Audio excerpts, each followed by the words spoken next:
welcome back to another video, and now this has been a very highly anticipated video for myself and most likely for some of you that know, but this is my Dark Knight Trilogy showcase, and now there's a lot of effort that's been put into this, and it may not look like a lot, but 4 custom minifigures and 2 custom builds is just a lot for me, and especially the customs I got. I finished Batman today. I had Catwoman done last week, and then Joker and Bane I already had done, and then of course these are 2 custom models I made, the Tumbler and the Batpod. This is the reason why I haven't been really uploading many videos, is just because I've been wanting to make this video and I'm just spending a lot of time on.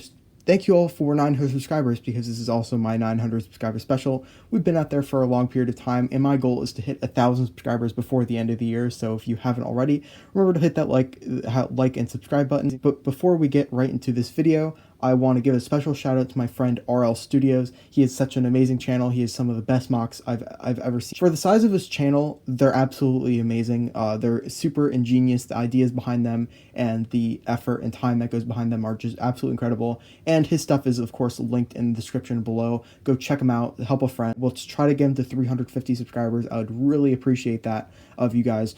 But yeah, let's go right into this figure. Is the Batman. Now this is probably the figure that took me the longest out of these 4 custom minifigures that I've made for this, and now I didn't really do anything in terms of his cowl. I just used the one from the Lego Batman movie, and just because I didn't feel like painting on it because it was my only Batman cowl. You could see what it looks like underneath. It's pretty horrifying actually, but I also used his I also used an angry clone face, and I just really think it looks very good for what it is.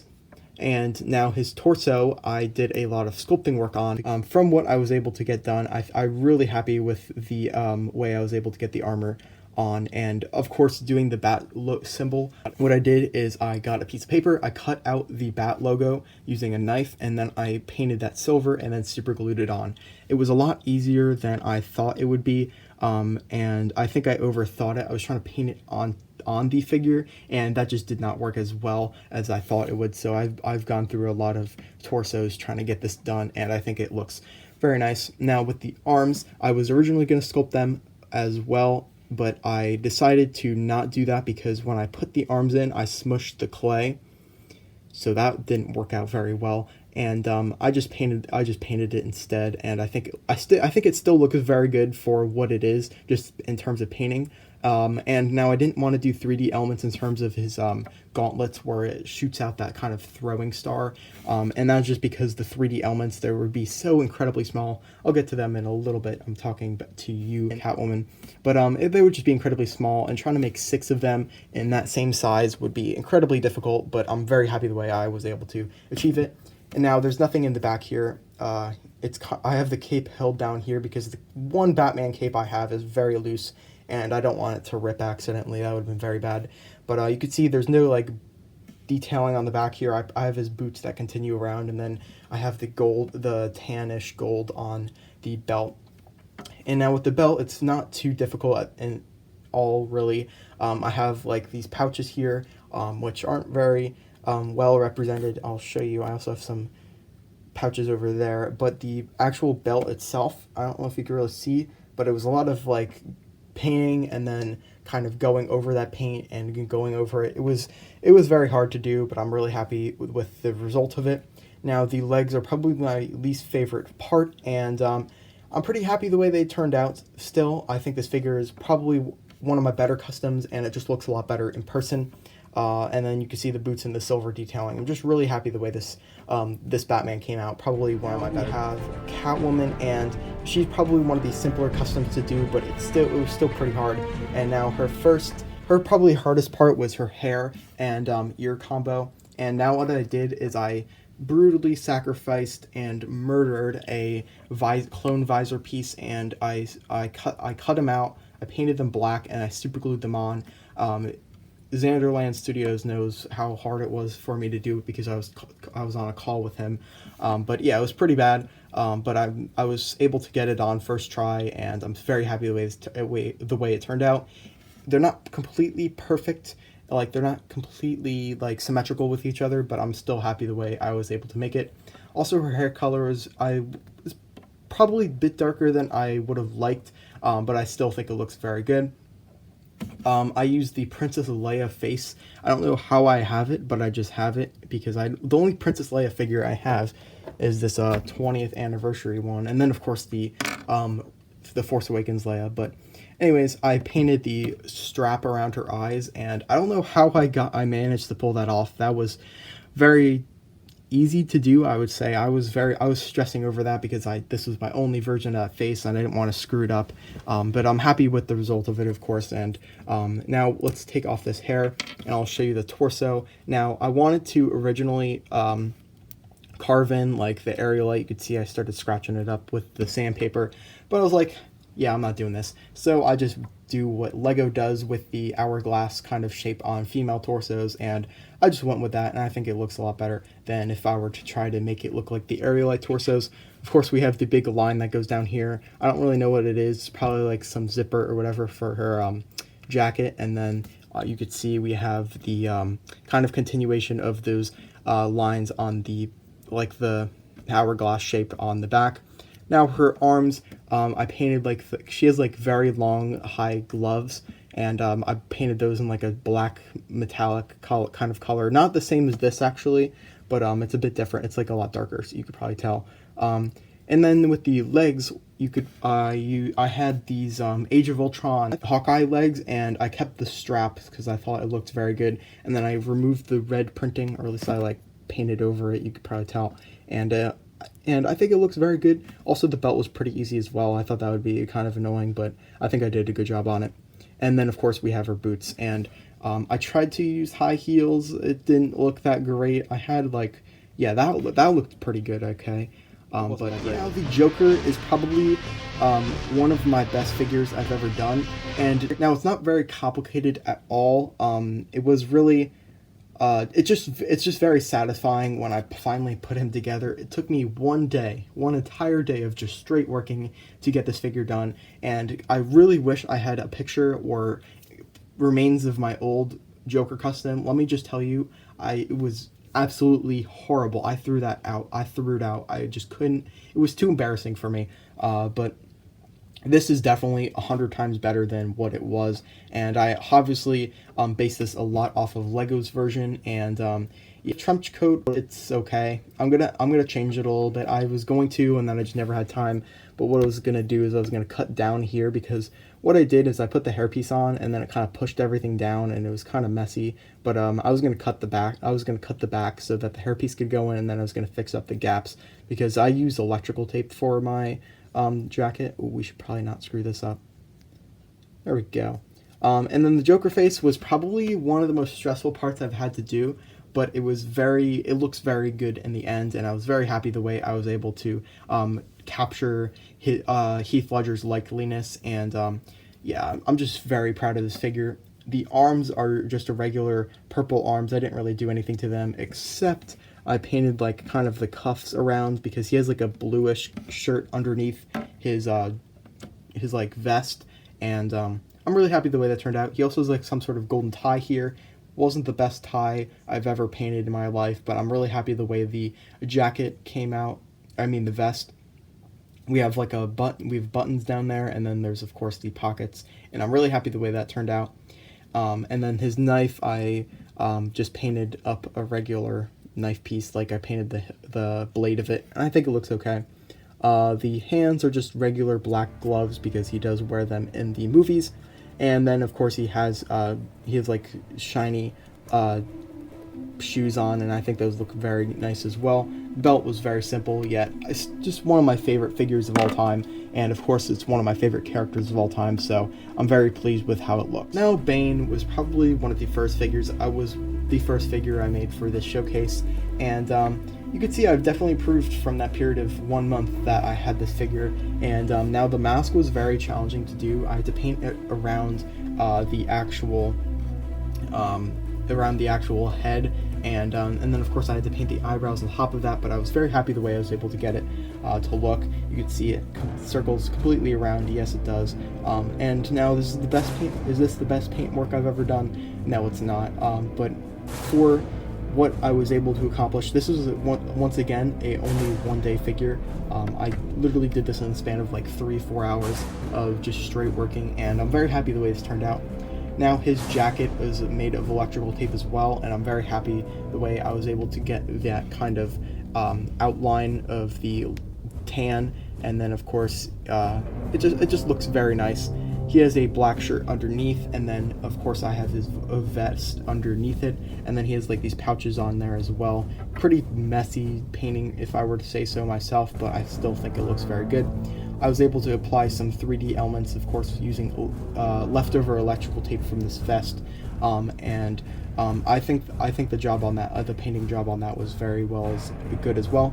And now the legs, I kind of got lazy and I used Finn's legs from The Last Jedi as just a placeholder. I really didn't feel like making legs at the time, and of course this was a rushed figure, but I'm still happy with the result of it. So now let's get right into the builds. Now the first build we will go into is the Bat Pod, and now this probably took me longer to build than the tumbler itself, and that is just because of how small it is and trying to jam pack all the little details, and making sure that each wheel moves individually as well. That was very challenging of me, trying to get the handles in, and of course the guns, and of course the guns are not symmetrical like they should be, but I really think the variety looks somewhat interesting. And the technique I used to get the wheels and just everything connected is probably some of the best work I've ever done. Now this is what a minifigure looks like compared to the Bat Pod. So once again, it's a bit taller and longer than it should be. It's very easy to separate, and of course it's also very easy to break as well.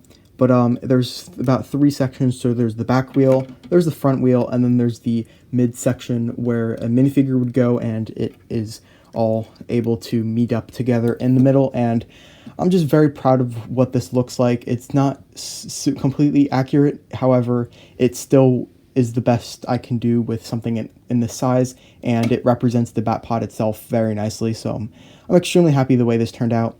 And now we have the tumbler over here, which is a lot better of a model in my opinion. I probably did a lot more designing, and I put a lot more thought into that, but this probably took me a long time just to design as I was building it. So this is similar way to this. Now I had to sacrifice accuracy for strength in this case, so this is a very strong model. I could put a lot of weight on it and it's not going to collapse, and that is because I cannot fit a minifigure in there. So in the actual Batman Dark Knight universe, you're able to fit 2 minifigures in this cockpit, and you cannot fit a single one, and that is because it's completely closed off on all sides. Like, nothing's coming off here except the fire in the back, which is probably the weakest part of the model. And also the weakest part of the model is how dusty it gets, because it gets incredibly dusty. I dusted this thing 2 days ago, and it's not that bad, but it's pretty bad. I really love the angles I was able to achieve on this model. You could see all of the different techniques I was able to accomplish in there, and I really think it looks very, very well done. Of these fins on the back, and now they stick up a little bit more than I wish they would. And there's nothing really I could do about that. They are also the weakest part of the model. Like, I could just pop it off because it's only connected by 1 stud, and then the lights on there, the lights look very nice as well. They're very shoved in there, and I probably just broke something internal. It's great. Anyways, you could see there's a little window in there you probably saw before, and then the front. And now I really love the way I was able to get the front. I have this part, and this part right here is half a stud, or actually, no, that's about a third of a stud higher than everything else. And now I don't know how the hell I accomplished it, but I'm really happy the way it turned out. Of course, I could push down on this very, very hard, and nothing is going to concave on itself, and that is also because of these sheet slopes. So very happy the way I was able to accomplish those angles.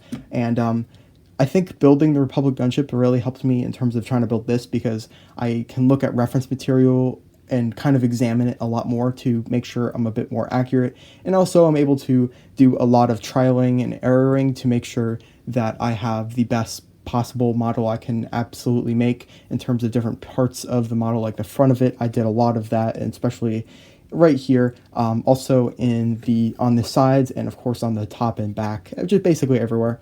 I also have this smoothed off on the bottom here so that if it's ever going over anything, it's not gonna, it's not gonna get caught underneath it and slow it down, because a tumbler, that's what it's meant for. It's supposed to be an all-terrain vehicle. Nothing's supposed to stop it. It's supposed to be like a tank pretty much without, giant turret on the top of it. And I'm just incredibly happy the way this turned out. So yeah, let's now go into the outro of the video. Thank you all for watching this video and sticking around. I've had such a blast making these Mocs and figures. These will be some of my greatest figures of all time. There's a lot of people asking me about the Apex Legends figures, and I think that after I get there's 6 other figures I want to get done after this. I'm halfway through 5 of them, and I'm doing a few projects on the side. Now, there's this one character that was introduced in today's Mandalorian episode that I really want to get working on after I finish the 5 Galactic Marine customs I'm currently working on, which I started today, and they're actually like halfway done for each of them. So that was pretty impressive with what I was able to get done in the amount of time. So very happy the way that's turning out, but it's just one figure, and it really is not going to be that bad at the end of the day. And after that, I hope to go full force into my Apex Legends customs. It's going to be absolutely amazing. And before we end the video, I want to discuss what my plans for my 1,000 subscriber special will be. And the first thing will be, of course, the main thing, my face reveal. And I've always said, oh, it would be 1,000 subscribers. I didn't realize how soon it was going to be until like this year. I thought, oh, I still have like 2 years. But my channel has been growing extremely fast, and I have to thank Republic Studs for that, because he's been helping me a lot with my channel. It's just amazing of him. And I know he gets a lot of hate, but he really doesn't deserve it. And he's just been a huge help to me, so I owe him a lot of things. But yeah, I'm going to do a face reveal, a room tour, and I'm also going to be starting my Q&A series. And now I kind of canceled that because I didn't really like making those videos that much, and I didn't really get as many questions as I'd want to. And I feel like since I didn't show my face, people didn't really feel like they wanted to give me questions, because like why would you start sending questions to someone you don't even know what they look like? That's just kind of my thought process on that. So my Q&A series will be back in full force once I get to 1,000 subscribers. We'll do one I think we'll try doing one weekly, if not bi-weekly. Really, it's just jumping around there. Also, I never got Mandalorian Chapter 9 and 10 review out, and now I am planning on doing that very soon. Hopefully Sunday's video, I'll have that, and tomorrow's video will be a mock video, and it's probably one of the best mocks I've made in a long time, minus Navarro, of course. Thank you all for watching once again. Have an amazing day. Goodbye.